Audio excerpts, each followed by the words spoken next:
எல்லாருக்கும் வணக்கம். நான் Hema Subramanian. Welcome to home cooking Tamil. இன்னைக்கு ஒரு வித்தியாசமான ஒரு நார்த் இந்தியன் ஸ்பெஷல் டிஷ் தான் உங்களோட ஷேர் பண்ண போறேன்.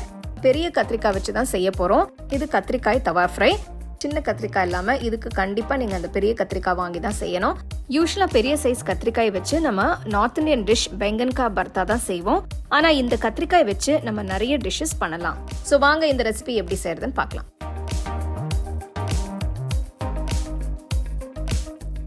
இந்த ரெசிபிக்கு காய் மேல தடவுற மசாலா தான் ரொம்ப ஸ்பெஷல். அதை சரியா செஞ்சாதான் இந்த டிஷ் நல்லா இருக்கும். கத்திரிக்காய் தவா ஃப்ரைக்கு தேவையான மசாலாவை நம்ம ரெடி பண்ணிக்கலாம். ஒரு பவுல்ல 2 டேபிள் ஸ்பூன் கடலை மாவு, இது நல்ல வறுத்த கடலை மாவு, 1/2 டீஸ்பூன் மஞ்சள் தூள், 2 டீஸ்பூன் காஷ்மீரி மிளகாய் தூள், 2 டீஸ்பூன் தனியா தூள், 1/2 டீஸ்பூன் சீரகத்தூள், 2 டீஸ்பூன் ஆம்ச்சூர் தூள், 1 டீஸ்பூன் கரம் மசாலா தூள், கொஞ்சம் பெருங்காயத்தூள், தேவையான அளவு உப்பு சேர்த்து நல்லா மிக்ஸ் பண்ணிக்கலாம்.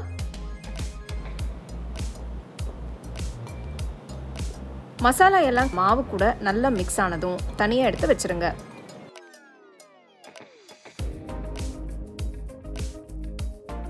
ஓரளவுக்கு பெரிய சைஸ் கத்திரிக்காயை எடுத்து அதோட காம்பு பகுதியை கட் பண்ணி எடுத்துருங்க.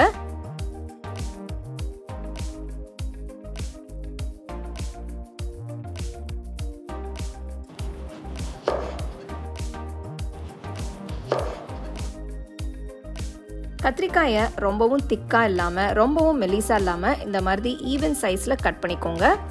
கட் பண்ண கத்திரிக்காய் பீசஸை ஒண்ணா மசாலா பொடி மேல வச்சு 2 பக்கமும் ஃபுல்லா மசாலா ஸ்ப்ரெட் ஆகுற மாதிரி தடவி விடுங்க. இதே மாதிரி எல்லா காயும் ரெடி பண்ணி தனியா வைங்க.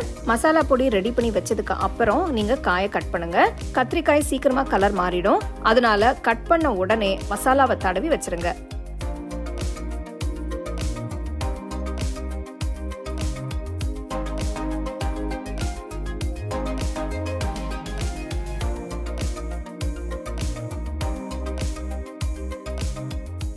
இப்போ மசாலா தடவி வச்ச காய் எல்லாத்தையும் ஒரு 5 நிமிஷம் ஊற வைக்கலாம்.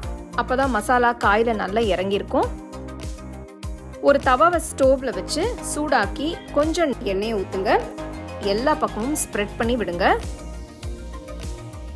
மசாலா தடவி ஊறி இருக்கிற இந்த கத்திரிக்காய் பீசஸை ஒண்ணா மெதுவா தவால வச்சு குக் பண்ணுங்க. ஸ்டோவ் மீடியம் ஃப்ளேம்லயே இருக்கட்டும். ஒரு பக்கம் வெந்துட்டு இருக்கும்போது திருப்பி போடுறதுக்கு முன்னாடி மேல் பக்கத்துல இருக்கிற மசாலா மேல கொஞ்சமா எண்ணெய் தடவி அதுக்கப்புறமா திருப்பி போட்டீங்கன்னா மசாலா உதிராம நல்லா குக் ஆகும்.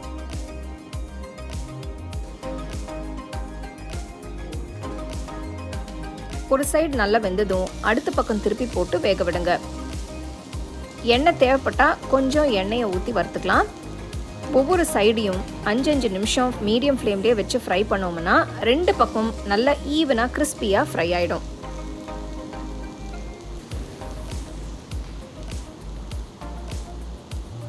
வெளியே கிறிஸ்பியாகவும் உள்ள சாஃப்டாகவும் இருக்கிற இந்த கத்திரிக்காய் தவா ஃப்ரை ரெடி ஆயிடுச்சு. இதை சூடாக அப்படியே ஒரு ஸ்டார்டராகவும் சாப்பிட்லாம், இல்லைனா மெயின் கோர்ஸில் சைட் டிஷ்ஷாகவும் வச்சு சாப்பிட்லாம். ஸோ ரொம்ப ஈஸியான ஒரு ரெசிபி.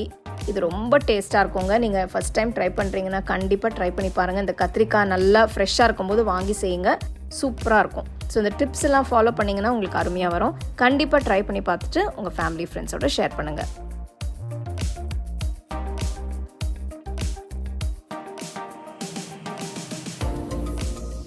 உங்களுக்கு இந்த ரெசிபி பிடிச்சிருந்தா லைக் பண்ணி ஷேர் பண்ணி ஹோம் குக்கிங் தமிழ் சேனலுக்கு சப்ஸ்கிரைப் பண்ணுங்க. மறக்காம பெல் ஐகானை கிளிக் பண்ணுங்க. The second edition of our home cooking book is now available on our website 21frames.in. I'll give you the link in the description. You can go and check it out.